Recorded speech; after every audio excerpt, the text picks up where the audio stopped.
नमस्कार, आप देख रहे हैं अपना बिहार, आपके साथ मैं हूं शिप्रा झा। बुलेटिन की शुरुआत करेंगे इस वक्त की बड़ी खबर के साथ। पटना से बड़ी खबर मिल रही है, जहां लालू प्रसाद यादव का बड़ा बयान सामने आया है। सीट शेयरिंग को लेकर लालू प्रसाद यादव ने कहा कि इतनी जल्दी सीट शेयरिंग नहीं होता है। इसके साथ ही नीतीश कुमार की नाराजगी की खबरों को भी लालू प्रसाद यादव ने खारिज कर दिया है। साथ ही साथ राम मंदिर को लेकर भी लालू प्रसाद यादव का बयान सामने आया, जिसमें उन्होंने प्राण प्रतिष्ठा में नहीं जाने का ऐलान किया है। सीट शेयरिंग को लेकर लगातार बात हो रही है कि अब तक इंडिया गठबंधन में सीट शेयरिंग नहीं हुआ है, क्या कहेंगे सर? इतना जल्दी हो जाता है, सब हो रहा है। नीतीश कुमार नाराज चल रहे हैं, ये बात सामने आई। कहा गया कि लालू यादव ने टीका नहीं लगाया इस बार मकर संक्रांति में। अच्छा, ये सब चलिए, ऐसा बोला सर। राम मंदिर का उद्घाटन है, क्या राम मंदिर उद्घाटन में आप लोगों को सर आमंत्रण मिला है? जाएंगे? नहीं जाएंगे। नहीं जाएंगे सर? ना, चलो। अब लालू प्रसाद यादव के बयान पर सियासत गर्मा गई है। आरजेडी का कहना है कि सीट शेयरिंग के लिए सब्र रखना होगा, हड़बड़ाने से काम नहीं चलेगा। तो बीजेपी ने आरोप लगाया कि सीट शेयरिंग का सवाल ही नहीं है।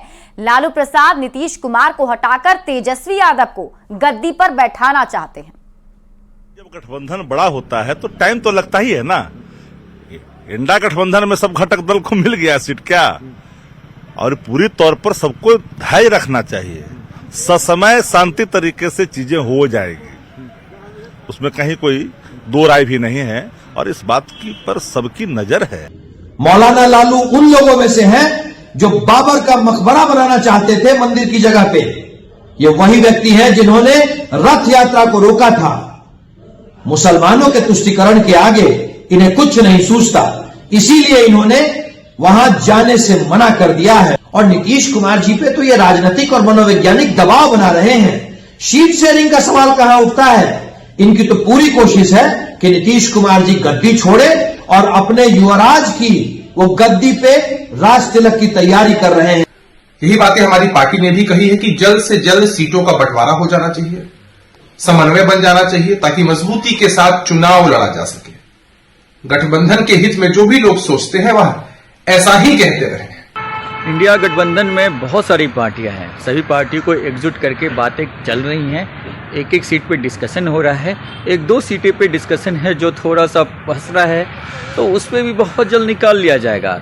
इसमें इतनी जल्दी नहीं है, और चुनाव से पहले अभी तो चुनाव का नोटिफिकेशन भी नहीं हुआ है, तो घबराने की क्या जरूरत है। आरजेडी अध्यक्ष लालू प्रसाद की तरफ से सीट शेयरिंग को लेकर दिए गए बयान पर जेडीयू के मुख्य प्रवक्ता केसी त्यागी ने कहा कि चुनाव का समय करीब आ चुका है, जितनी जल्दी सीट शेयरिंग हो जाए उतना ही अच्छा है। केसी त्यागी ने कहा कि बिहार में ज्यादा समस्या नहीं है, लालू जी और हमारे बीच में संपूर्ण सहमति है। वामपंथी दलों और कांग्रेस को आरजेडी के साथ सीटों की तालमेल करनी होगी। तो हमारा जो घटक दलों का जो सीट शेयरिंग है वो कंप्लीट जितना जल्दी हो उतना अच्छा। ये कंसर्न तो राहुल गांधी जी ने भी कल फिन किया है। और दूसरा, बिहार में ज़्यादा समस्याएं नहीं है, लालू जी के और हमारे बीच में संपूर्ण सहमति है। बाकी कांग्रेस और वामपंथी दलों को आरजेडी के साथ सीटों की तालमेल करनी है। हमारे तो सिटिंग 16 एमपी हैं ही हैं, उस पर तो कोई विवाद किसी प्रकार का नहीं है, और हमें उम्मीद है कि बहुत जल्दी सीट शेयरिंग का मामला भी हल हो जाएगा। सीट बंटवारे को लेकर लालू प्रसाद के बयान पर मंत्री श्रवण कुमार का बयान सामने आया है। श्रवण कुमार ने कहा कि इन सभी मामलों पर बड़े नेता ही बात करेंगे। वहीं नीतीश कुमार के संयोजक नहीं बनने पर उन्होंने कहा कि उनकी कभी कोई इच्छा नहीं रही है। नीतीश कुमार खुद नहीं चाहते हैं वो प्रधानमंत्री बने, लेकिन उनमें प्रधानमंत्री बनने के सारे गुण हैं। नीतीश कुमार पीएम मटेरियल हैं। नीतीश कुमार जी संयोजक के उम्मीदवार कभी बने हैं? उनकी इच्छा कभी है? वो कभी इच्छा तो जाहिर उन्होंने नहीं किया। ये बड़े नेता मिल बैठ के जो फैसला करते हैं उस पर टिक्का टिप्पणी करने का हम लोगों को, छोटे लोगों को अधिकार नहीं। आज भी मानते हैं कि पीएम पद की सबसे बड़ी उम्मीदवारी नीतीश कुमार के चेहरे पे है। नहीं, वो तो खुद नहीं चाहते हैं कि हम पीएम बने, लेकिन इतनी बात जरूर है उनमें सभी गुण उनके पास है। सभी जो प्रधानमंत्री का या बड़े जगहों पर, संवैधानिक जगह पर जो लोग जाते हैं वो महागठबंधन में सीट शेयरिंग को लेकर जेडीयू के रुख और लालू प्रसाद के बयान पर सांसद रामकृपाल यादव का बड़ा बयान सामने आया है। रामकृपाल यादव ने कहा कि इंडी गठबंधन में सब ठीक नहीं है। ये बेबुनियादी उसी वक्त पड़ गई थी जब नीतीश कुमार ने सपना देखा कि वो पीएम की कुर्सी पर बैठ जाएंगे, लेकिन नीतीश कुमार को कोई संयोजक बनाने को तैयार नहीं है। नीतीश कुमार परेशान है। इंडी गठबंधन का कोई भविष्य नहीं है। में सब कुछ ठीक ठाक है। देखिए, कुछ भी ठीक ठाक नहीं है।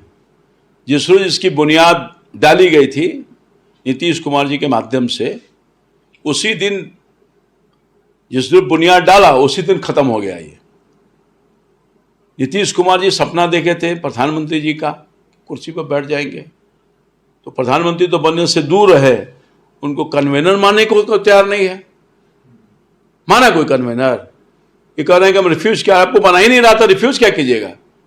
राहुल गांधी जी ने बहुत चालाकी से ममता जी का नाम लेकर इनको आउट कर दिया। और अब तक क्या हुआ है, ये चर्चा क्यों हो रही है, वो हम आपको एक एक करके समझाते हैं। सबसे पहले आपको बता दें कि जेडीयू और आरजेडी के बीच दूरियों पर सवाल उठ रहे हैं। दूरियों के सवाल पर तेजस्वी यादव ने सबसे पहले जवाब दिया, जिसके तहत तेजस्वी यादव मीडिया के सामने आए और उन्होंने दूरी पर कहा कि ये सब बातें बकवास है। उनकी तरफ से भी कहा गया कि महागठबंधन में ऑल इज वेल है, सब कुछ महागठबंधन के अंदर सही है, जितने भी दल हैं वो एक साथ इंटैक्ट हैं। और इसके ठीक बाद विजय चौधरी का बयान सामने आया, जिसमें उन्होंने कहा कि किसी को कोई तकलीफ नहीं है। लेकिन इसके बाद आरजेडी प्रवक्ता भाई वीरेंद्र का बयान सामने आया, जिसमें उन्होंने कहा कि नीतीश कुमार लालू प्रसाद के आशीर्वाद से ही सीएम बने हुए हैं। अब आरजेडी अध्यक्ष लालू प्रसाद यादव का बयान सामने आया है। लालू यादव ने कहा कि इतनी जल्दी सीट शेयरिंग नहीं होता है। इसके साथ ही नीतीश कुमार की नाराजगी को भी लालू प्रसाद यादव ने खारिज कर दिया है। उनकी तरफ से भी कहा गया है कि नीतीश कुमार नाराज नहीं है। तो क्या महागठबंधन में ऑल इज वेल नहीं है? जेडीयू और आरजेडी के बीच दूरियां बढ़ चुकी हैं। जेडीयू और आरजेडी के रिश्ते पर सियासी कयासबाजी का दौर जारी है और बिहार में इस पर सियासत गर्म है। महागठबंधन एकजुटता का दावा कर रहा है, तो बीजेपी का दावा है कि जल्द ही महागठबंधन बिखर जाएगा। जनता पार्टी की एक पुरानी फितरत रही है दूसरे के आंगन में ताक झाक करने की, लेकिन मैं उनसे कहूंगी कि आप पहले अपने घर को देख लीजिए, घर को ठीक कर लीजिए। और महागठबंधन में सब कुछ ठीक नहीं है या जो एक नैरेटिव सेट करने का प्रयास कर रही है ना भारतीय जनता पार्टी, उससे उनकी नैया पार लगने वाली नहीं है। कान को और दिमाग को खोल करके सुन लीजिए कि महागठबंधन में सब कुछ ठीक है। जेडीयू आरजेडी के रिश्ते की मिठास दही चूड़ा के भोज के दिन सब लोगों ने देखा। ये रिश्ता अटूट है। जो लोग सवाल खड़े कर रहे हैं वो परेशान है नीतीश तेजस्वी की सरकार के काम से, इसलिए उनको पच नहीं रहा है ये रिश्ता। मजबूती के साथ नीतीश तेजस्वी की सरकार बिहार की भलाई के लिए काम कर रहा है। देखिए, कुछ लोग चर्चाओं में बने रहने के लिए वक्त वक्त पर कुछ कुछ बयान दे रहे हैं। वो बहुत मायने नहीं रखते वो सब बयान। महत्वपूर्ण लोग कौन है? तेजस्वी यादव जी हैं, नीतीश कुमार जी हैं, डॉक्टर अखिलेश प्रसाद सिंह जी हैं। बिहार के लिहाज से देखा जाए तो इन लोगों के बयानों को देखिए ना, इन लोगों के बयान देखिए तो समझ में आएगी कि इंडिया गठबंधन की ताकत कितनी ज्यादा है, ये कितना एकजुट है। जब ऑल इज नॉट वेल तो सवाल तो उठेंगे ही। इंडिया गठबंधन का ही हाल है। इसमें शामिल सभी दल एक दूसरे को ठगने में लगे हैं। सवाल उस्ताद का है, खेला कौन बनेगा करोड़पति माफिक है। लालू प्रसाद एंड कंपनी की चतुराई के आगे नीतीश कुमार कितना टिक पाएंगे ये जाहिर हो चुका है। एक कहावत है, ऊपर से भेंटफाट नीचे से मोकामा घाट। यही हाल गठबंधन का है। कहते हैं ना, जो अंदर होता है वही बाहर दिखता है। जदयू राजद में इतनी अंतर कलह है कि दोनों पार्टी के नेता एक दूसरे पर बयानबाजी करते हैं, टीका टिप्पणी करते हैं। और जो ये अंदरूनी कलह है किसी भी समय सतह पे आ सकती है, और जैसे ही ये सतह पे आएगी दोनों पार्टियां एक दूसरे से अलग हो जाएंगी, गठबंधन टूटेगा और अपना अपना रास्ता पकड़ लेंगी। और इसी बीच रुक कर लेते हैं बड़ी खबर की। सासाराम से आपको बड़ी खबर बता दें, जेडीयू नेता वशिष्ठ सिंह ने बड़ी मांग की है। राम मंदिर के पास अस्पताल बने, वशिष्ठ सिंह ने मांग की है। उन्होंने ये भी कहा कि राम मंदिर के पास यूनिवर्सिटी भी बनाया जाए। आपको बता दें, पूर्व विधायक वशिष्ठ सिंह की ये बड़ी मांग जेडीयू नेता और पूर्व विधायक वशिष्ठ सिंह ने राम मंदिर को लेकर मांग की है। उन्होंने कहा है कि राम मंदिर के बगल में अस्पताल और विश्वविद्यालय बनाई जाए। जेडीयू नेता का कहना है कि ऐसा हॉस्पिटल बने जहां देश भर के गरीब मरीजों का इलाज हो और ऐसी यूनिवर्सिटी बने जहां गरीबों के बच्चे पढ़ाई कर सकें। राम मंदिर से जेडीयू को कोई परहेज नहीं है, लेकिन अस्पताल और विश्वविद्यालय बनना चाहिए। बगल में अयोध्या में या कहीं और अन्य जगह पर एक एम्स का निर्माण हो ताकि इस हिंदुस्तान के गरीब गुरबा का वहाँ इलाज हो, यह भी काम होना चाहिए। वहाँ विश्वविद्यालय खुलना चाहिए कि जो गरीब हैं, दलित हैं, शोषित हैं, कमजोर तबके के हैं, जिनके पास अपने बच्चे को पढ़ाने की सारी व्यवस्था नहीं है, उसके लिए वहाँ विश्वविद्यालय में पढ़ाई हो, यह भी व्यवस्था होना चाहिए। 22 जनवरी को भगवान श्री राम की प्राण प्रतिष्ठा कार्यक्रम से पहले मंदिरों में स्वच्छता अभियान चलाया जा रहा है।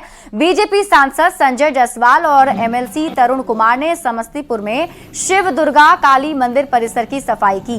राहुल गांधी पर न्याय यात्रा पर संजय जायसवाल ने कहा कि कांग्रेस पार्टी फ्यूज बल्ब को पिछले 20 साल से जलाने की कोशिश कर रही है।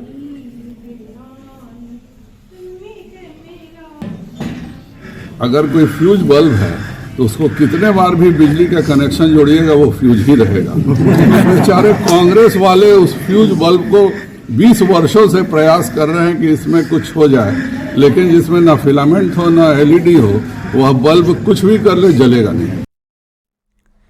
और प्रकाश पर्व के मौके पर सीएम नीतीश कुमार तख्त श्री हरमंदिर पटना साहिब पहुंचे। सीएम नीतीश कुमार ने गुरु के दरबार में मत्था टेका। गुरुद्वारा प्रबंधक कमेटी ने सीएम को शिरोपा भेंट किया। सीएम ने बिहार के लोगों को प्रकाश पर्व की शुभकामनाएं दी। सीएम नीतीश कुमार के साथ जल संसाधन मंत्री संजय झा भी मौजूद थे।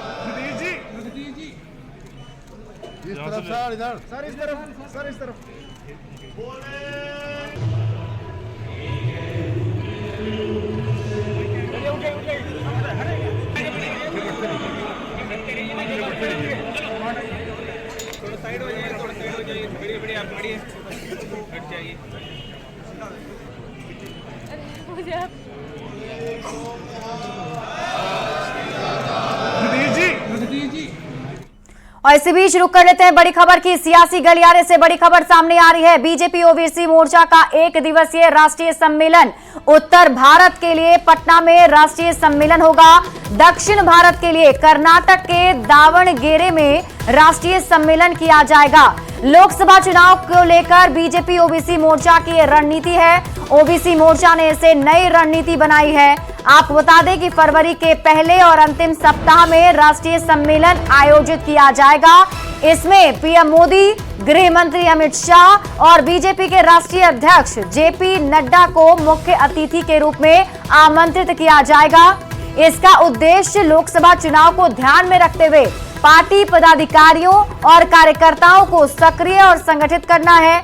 साथ ही देश भर में 10,000 से अधिक ओबीसी बाहुल्य पंचायतों में ओबीसी समुदाय को एकजुट करने के लिए सामाजिक बैठक आयोजित की जाएगी।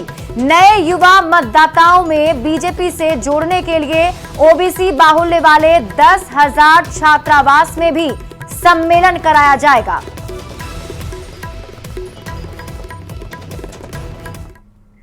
बढ़ते हैं आगे। वैशाली से आपको इस वक्त की बड़ी खबर बता दें, जहां कोर्ट के मुंशी की गोली मारकर हत्या कर दी गई है। बताया जा रहा है कि घर से कोर्ट जा रहे थे मुंशी और तभी अपराधियों ने गोली मार दी है। 2 बाइक पर सवार अपराधी पहुंचे थे, गोली मारकर मौके से फरार हो गए। महुआ के पहाड़पुर के मृतक हैं रंजन कुमार, जिनकी हत्या कर दी गई है। लॉ कॉलेज का छात्र भी था मृतक रंजन कुमार। सरायकेला के लाल कोठी NH 22 पर हत्या की वारदात को अंजाम दिया गया है। वहीं मौके से पुलिस ने 2 जिंदा कारतूस और एक खोखा भी बरामद किया है। तो वैशाली से आपको बड़ी खबर बता रहे हैं, कोर्ट के मुंशी जो एक वकील हैं उनका मुंशी था रंजन कुमार नाम है पहाड़पुर का, वो और एक और व्यक्ति मोटरसाइकिल से आ रहे थे, तो पीछे से एक मोटरसाइकिल पे 2 व्यक्ति आया, उसे गोली मार दिया गया, उसकी मृत्यु हो गई है। हम लोग CCTV देख रहे हैं और अनुसंधान कर रहे हैं, जो भी अपराधी होंगे पकड़े जाएंगे। प्रतिदिन घर से आता था, वो आने के रास्ते में हुआ है। कितने लोग थे, कुछ है आइडिया मिला? अब लोग तो बताते हैं कि वो लोग अपराधी लोग जो मारा 3 आदमी से थे। ये बाइक से आ रहे थे, इनके साथ और लोग भी थे? 2 गाड़ी पर था। वैशाली संवाददाता प्रफुल्ल अधिक जानकारी के साथ जुड़े हुए हैं। प्रफुल्ल, क्या कुछ अभी साफ हो पाया? कौन ये अपराधी थे? किस वजह से हत्या की वारदात को अंजाम दिया गया? जी देखिए, ये रंजन यहाँ हाजीपुर कोर्ट में जो थे वो मुंशी का काम करते थे और साथ साथ ये लॉ कॉलेज के स्टूडेंट भी हैं। फाइनल ईयर इनका चल रहा था वहाँ पे और प्रतिदिन ये अपने बाइक से आते थे यहाँ पे कोर्ट में अपना काम करने के लिए। इसी दौरान जो है रास्ते में घर से ही अपराधी जो थे वो 2 बाइक पर सवार थे और उन लोगों ने उनका पीछा किया है। इनके साथ एक इनके सहयोगी भी थे जो वह भी जो है वो हाजीपुर कोर्ट में ही काम करते हैं। उन्हें अपराधियों ने उतार दिया और फिर रंजन को गोली मार दी। मौके पर ही मौत हो गई थी। हालांकि आनंद फान में उन्हें अस्पताल लाया गया जहां चिकित्सकों ने मृत घोषित कर दिया है।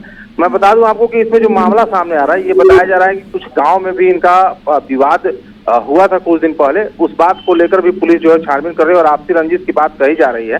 पुलिस जो है आसपास के जो सीसीटीवी फुटेज जो NH 22 पे इस घटना को अंजाम दिया गया है, तो वहाँ जो जितने भी लाइन होटल और ढाबा है उनके उसमें जो सीसीटीवी फुटेज लगे हुए हैं उसके फुटेज को पुलिस खंगाल रही है और पुलिस ने ये दावा किया है कि अपराधियों की पहचान कर ली गई है और जल्द ही उनकी गिरफ्तारी होगी। जी चलिए, आप इस पूरी खबर पर नजर बनाए रखिए। बहुत बहुत शुक्रिया तमाम जानकारी के लिए प्रफुल्ल।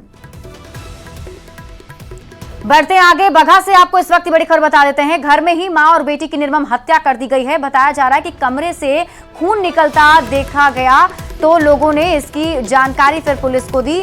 बताया जा रहा है कि बेटी के साथ रहती थी महिला शोभा तिवारी। दोनों की ही लाश बरामद की गई है। पटखौली के नारायणपुर में इस वारदात को अंजाम दिया गया है। सूचना के बाद एसडीपीओ के नेतृत्व में पुलिस टीम मौके पर पहुंची हुई है। पूरे मामले की जांच की जा रही है। वहीं घटनास्थल पर डॉग स्क्वाड के साथ ही फॉरेंसिक टीम को बुलाने की तैयारी चल रही है। फिलहाल फॉरेंसिक टीम आने तक कमरे को बंद रखा गया है।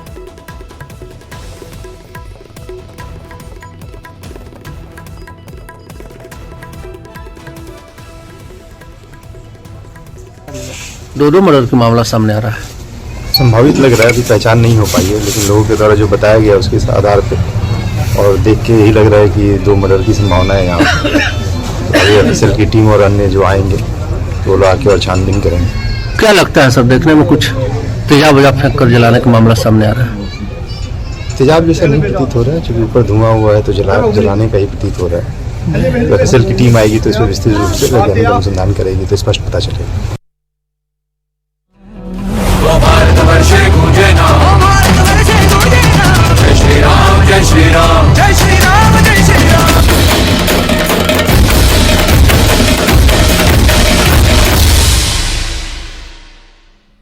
और अब बात करेंगे राम मंदिर प्राण प्रतिष्ठा की। आज भव्य राम मंदिर की तस्वीर सामने आई है। 22 जनवरी को प्राण प्रतिष्ठा होनी है, लिहाजा आज कई तस्वीरें एक एक करके सामने आई जो आपके टीवी स्क्रीन पर हम आपको दिखा रहे हैं। स्क्रीन पर आज की कुछ ताजा तस्वीरें हम आपके सामने रख रहे हैं। महिलाओं ने कलश यात्रा निकाली, भारी संख्या में महिलाओं ने इसमें हिस्सा लिया है।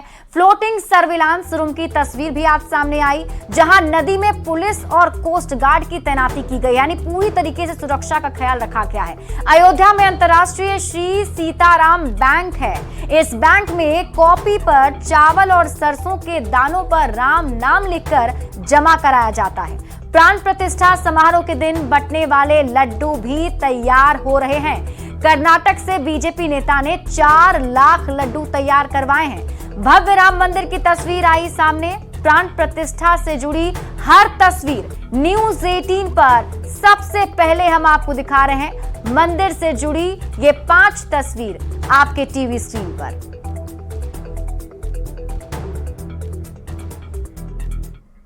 और अब आपको अयोध्या में राम मंदिर की एक एक्सक्लूसिव तस्वीर भी दिखाते हैं जिसमें आप मंदिर के भव्य स्वरूप को देख पाएंगे।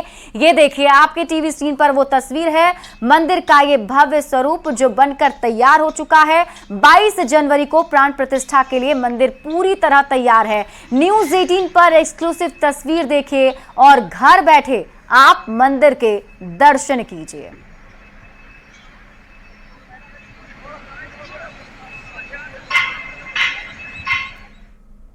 से मूर्ति को लेकर जन्म स्थान पर लेकर जाया जा सकता है। मुख्य यजमान डॉक्टर अनिल थोड़ी देर पहले यहां से निकले हैं और डॉक्टर अनिल जो है बताया जा रहा है कि वो भी जन्म स्थान की तरफ ही गए हैं और वो यहां पर जो मूर्ति की जो ब्रह्म मुहूर्त में पूजन अर्चन की गई है वो उस दौरान चूंकि वो मुख्य यजमान है तो वो यहां पर मौजूद थे, लेकिन वो एक्सक्लूसिव तस्वीरें हम अपने दर्शकों को लगातार यहाँ से एक बात बताइए अमित, यहाँ से मंदिर परिसर तक क्या धीरे धीरे ये ट्रक जाएगा या एकदम तेजी से चला जाएगा? क्या जनता को, राम भक्तों को, जो वहां पर श्रद्धालु पहुंचे हैं, उनको इस यात्रा में, इस नगर भ्रमण में या इस मंदिर परिसर भ्रमण में कहा जाए, इसमें क्या उनको भाग लेने का अवसर मिलेगा या फिर ये एक प्राइवेट कवायद है, इसको सिक्योरिटी के तहत इसमें सिर्फ जो यजमान है या 2-3 आचार्य और पंडित हैं उनके साथ ये ट्रक भ्रमण करेगा?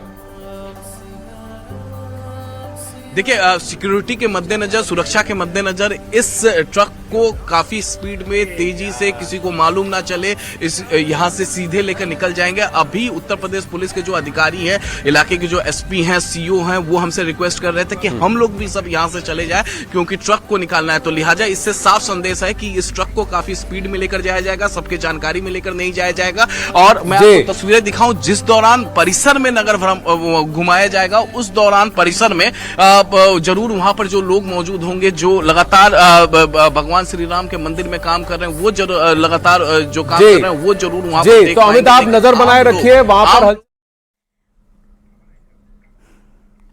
तो बिल्कुल ये तस्वीर हम आपको दिखा रहे थे। आपको बता दें कि आज रामलला के मूर्ति को पूरे मंदिर का भ्रमण कराया जाना है और क्या कुछ तस्वीरें निकलकर सामने आएगी वो भी न्यूज़ 18 बिहार झारखंड पर सबसे पहले आपको दिखाएंगे।